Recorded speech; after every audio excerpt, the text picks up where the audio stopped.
बिस्मिल्लाहिर्रहमानिर्रहीम। नाज़रीन अस्सलाम वालेकुम। मैं हूँ आपका मेज़बान साबिर शाकिर वफाकी दारुल हुकूमत इस्लामाबाद से कुछ ताज़ा तरीन ख़बरें हैं जी। ख़बरों का ताल्लुक़ पाकिस्तान की कौमी सियासत है। जैसा कि आपको मालूम है कि इमरान खान साहब को वज़ारत उज़्मा से हटाया जा चुका है और वो इस वक्त कर रहे हैं जलसे, अवाम से मुखातिब हैं।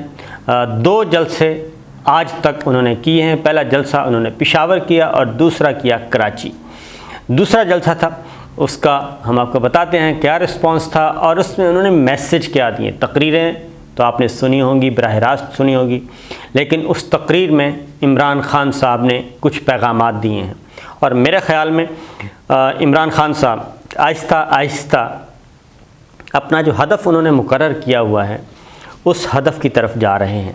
जो मकसद उन्होंने एक अचीव करना है उस मकसद की तरफ जा रहे हैं और छोटे छोटी बारूदी सुरंगें जो हैं वो बिछाते जा रहे हैं और छोटे छोटे धमाका खेज़ मवाद वो रखते जा रहे हैं, जिनको टाइम बेमीम कहा जाता है। वो लफ्ज़ इस्तेमाल नहीं करते क्योंकि यहाँ पे वो आ जाता है, पकड़ा जाएगा।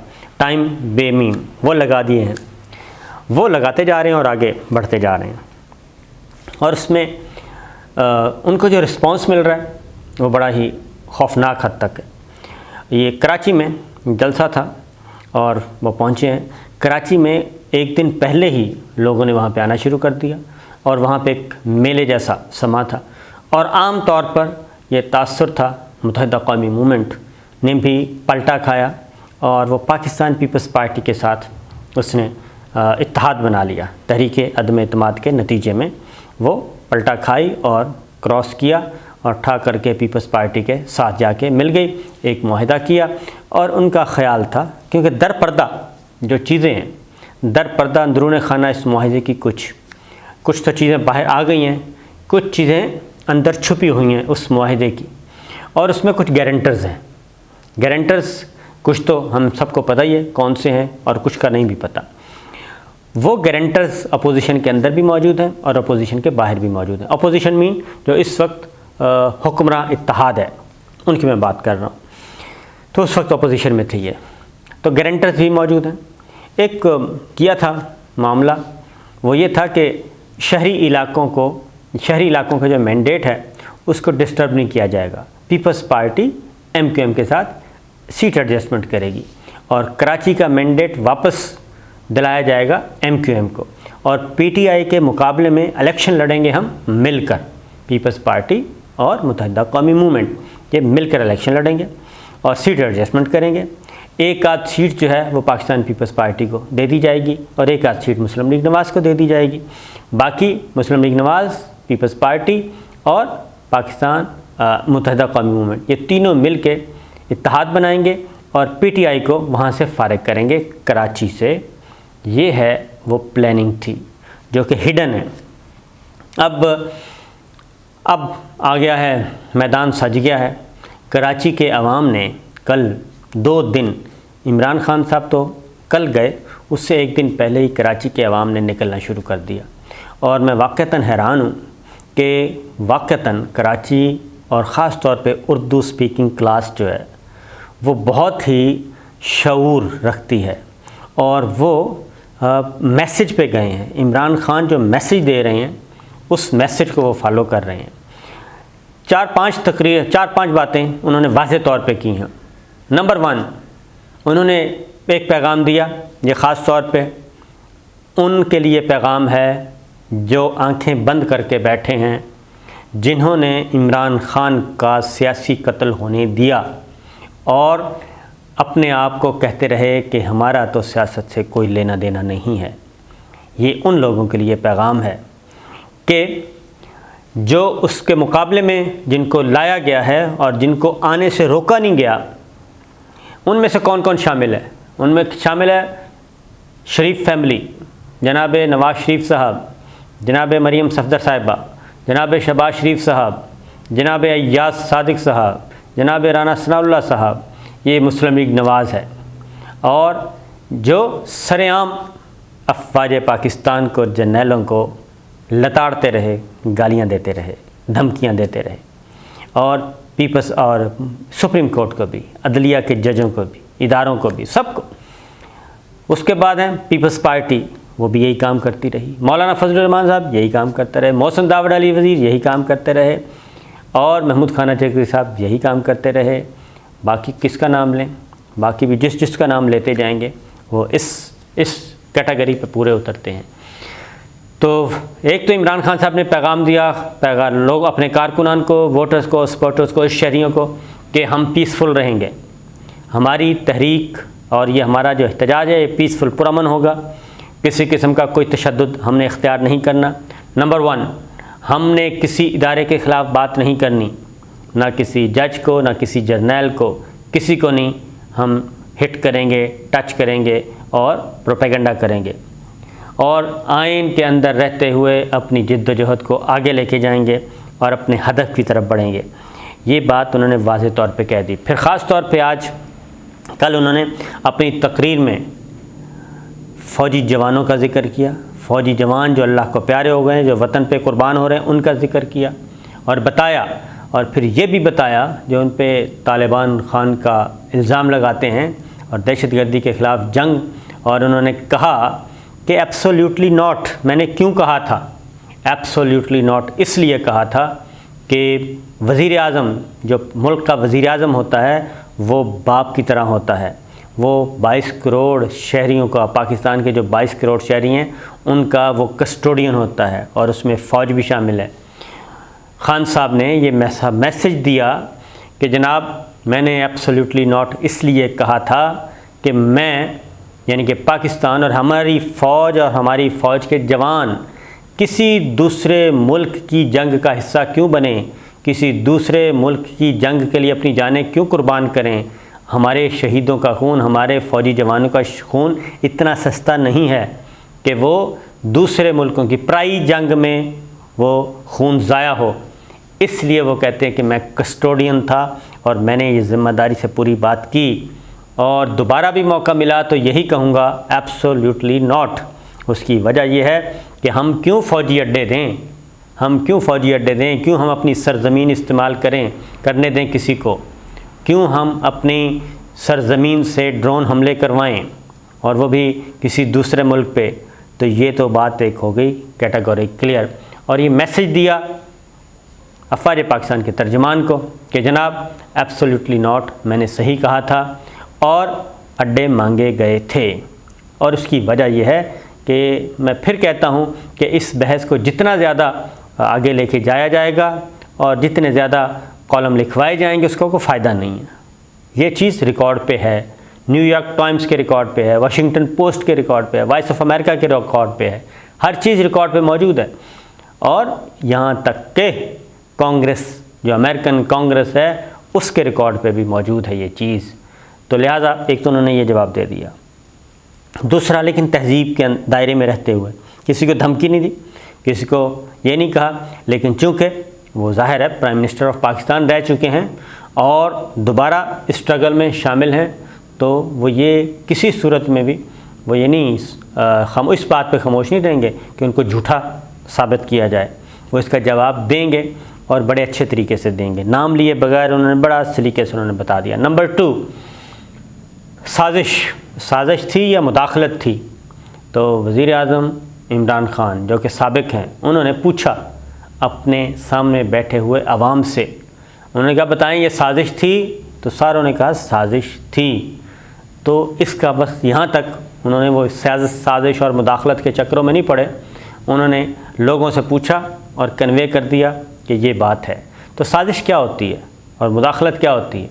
साजिश करने वाला कभी भी लिखता नहीं है कि मैं साजिश कर रहा हूँ, बल्कि वो तो लिखता है मैं प्लानिंग कर रहा हूँ, ये हम अपना एक टारगेट सेट कर रहे हैं। तो इसलिए उसमें लफ्ज़ साजिश कहाँ मिलेगा? क्या वो इतने बेवकूफ़ हैं कि वो आके बताएंगे कि हम आपके ख़िलाफ़ साजिश कर रहे हैं? नहीं, मनसूबाबंदी कर रहे हैं, हम प्लान कर रहे हैं, हम एक जाल बिछा रहे हैं, और उसके बाद वो सारे का सारा एग्जीक्यूट होता है तहरीक अदम एतमाद की सूरत में। फिर उसके बाद आगे कहते हैं, अगला जो है वो उन्होंने बात की खुफिया मरासले की तरफ।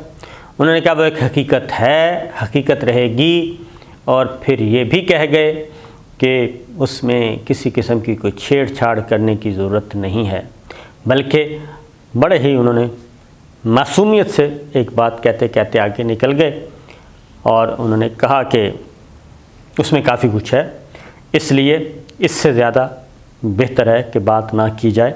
हाँ, अलबत्ता उन्होंने सुप्रीम कोर्ट ऑफ पाकिस्तान से कहा कि इस पे इन्वेस्टिगेशन होनी चाहिए, तवील तरीन तहकीकात होनी चाहिए, और मैं आपको लिख के दे सकता हूँ कि इस पे तहकीकात नहीं होंगी। उसकी वजह यह है कि जो भी उसको पढ़ता है उसके बाद वो आराम से हो जाता है ठंडा, क्योंकि उसमें अब मैं वो नहीं, मसलन क्योंकि जनरल तारिक ख़ान, उनको सिर्फ हेड बनाना था कमीशन का, वो दौड़ गए। उन्होंने कहा नहीं, मैं नहीं बन सकता, क्योंकि उन्होंने पूछा अपने पेरेंट डिपार्टमेंट से। उसके बाद डॉक्टर शुएब सडल, वो दौड़ गए। तो बहरहाल, तो जो भी पढ़ता है तो उसके बाद वो उसको हाथ नहीं लगाता, साइड पे रख देता है। तो कमीशन कब बनेगा? लेकिन ये बात में एक बात बता दूं कि अगर उसमें कुछ छेड़खानी करने की कोशिश की गई या उसमें कोई रद्द-बदल की कोशिश की गई तो फिर शायद ये जो मेमो है वो इससे भी ज़्यादा ख़तरनाक हो जाए। ये वज़ीर-ए-आज़म इमरान ख़ान जाते जाते जो डिक्लासिफाई कर गए। उसके बाद उन्होंने एक और बात भी की, और वो ये बात थी कि उनको अब अगला प्लान, उनको मैं कह रहा हूँ कि उनके पास ख़बरें काफ़ी हैं, और ख़बरें रात 12 बजे तक जो मौजूद थे उस वक्त तक भी उनको ख़बरें मिल रही थीं। उनके इल्म में सारा है, तहरीक अदम एतमाद का सारा स्क्रिप्ट उनके इल्म में है, उनके नॉलेज में है। उनको इंटेलिजेंस ब्यूरो डिटेल्स ब्रीफ़ करती रही, डिटेल्स ख़बरें देती रही, क्या क्या होता रहा, किसने क्या किया। डिप्टी स्पीकर की रूलिंग से लेकर रात 12:02, 3, 4, 6 मिनट तक उनके इल्म में सब कुछ है। ये बात जहन में रखी। उसके बाद भी, क्योंकि वज़ीर आज़म तो उसके बाद भी थे वो, जब तक कि नया कायदे ऐवान आ नहीं गया।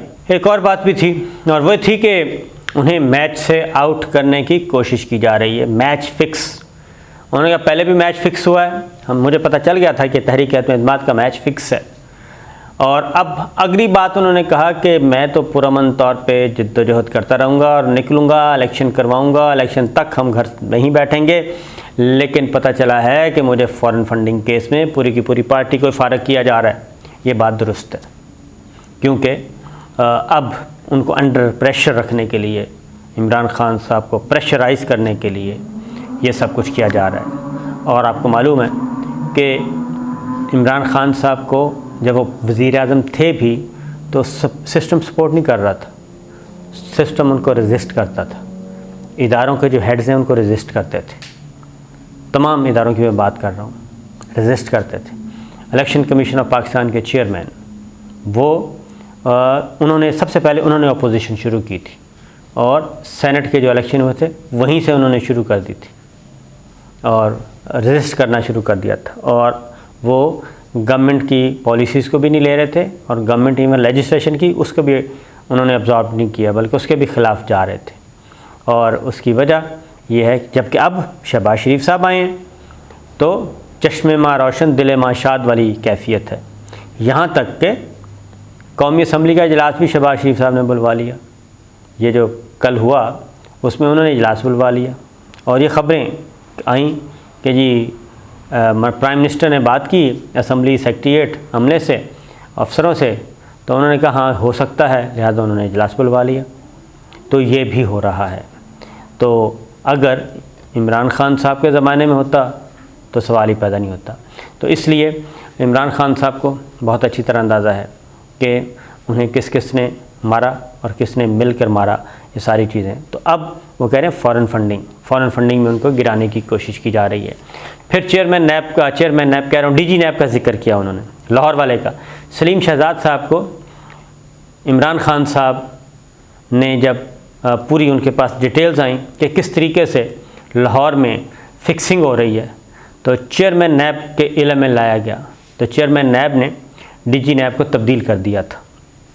उसकी वजह यह है कि हमें बताया जाता था कि अरबों रुपया का है, और गिरफ़्तारी के लिए छापे और ये वो सारा होता था, कॉस्मेटिक्स मैयस होते थे। और बाद में पता चला था तो कुछ भी नहीं है। जितने लाहौर के तगड़े केसेस थे वो सारे के सारे इसी तरीके से गो स्लो की पॉलिसी पे गए। तो उन्हीं डीजी नैब को दोबारा लाहौर पहुंचा दिया गया है। तो इसका वज़ीर-ए-आज़म इमरान खान ने ख़ास तौर पे ज़िक्र किया। फिर जो मुकदमात ख़त्म करवाने हैं, FIA से कैसे निकलना है, नैब से कैसे निकलना है, तो उस बात की तस्दीक भी होना शुरू हो गई है। तो इमरान खान साहब का जो जलसा था वो सिर्फ़ कराची तक महदूद नहीं था, लाहौर में जमे गफ़ीर था, इस्लामाबाद जमे गफ़ीर था, पेशावर जमे गफ़ीर था, और तो और छोटे छोटे शहरों में बहावल नगर, बहावलपुर, साहिवाल, रहीमिया खान, विहाड़ी, मियाँ वाली, कौन कौन से शहर, खैबर पख्तूनख्वा के, बलूचिस्तान के तमाम शहरों में उनकी तकरीर सुनी गई, उनका जलसा देखा गया, अपना हिस्सा डाला लोगों ने। और अब अगला मैदान जो है वो सजेगा जुमेरात को लाहौर में, उसके लिए तैयारी शुरू कर दी उन्होंने। इम्पोर्टेड हुकूमत नामंजूर का ट्रेंड जो है वो टॉप पे जा रहा है अभी भी।